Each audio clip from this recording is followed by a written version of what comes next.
Taon-taon naglalaan ng isang araw ang mga residente ng barangay Karusukan Sur sa Asingan, Pangasinan para sabay-sabay mag-almusal. Kanina, daan-daang piraso ng itlog, longganisa at embutido ang pinagsaluhan nila. Makibalita tayo kay Joan Ponsoy ng GMA Dagupan. Alas 4 pa lang na madaling araw, inihanda na ng mga residente ng barangay Karusukan Sur, Asingan, Pangasinan ang kanilang mga mesa sa gilid ng kalsada. Sabay-sabay nilang inihain ang kanilang mga almusal at sabay-sabay din kumain. Hudyat ito ng pagsisimula ng pista sa lugar. Taon-taon na raw na tradisyon ng mga residente ang tinatawag nilang massive breakfast bilang pagpapakita ng kanilang pagkakaisa.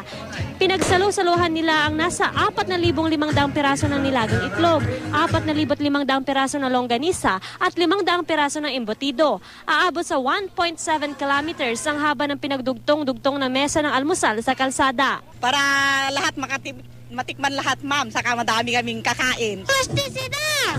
Happy Fiesta! Happy Fiesta, Karusukan Sur! Joan Punsoy, Nagbabalita, Pilipinas.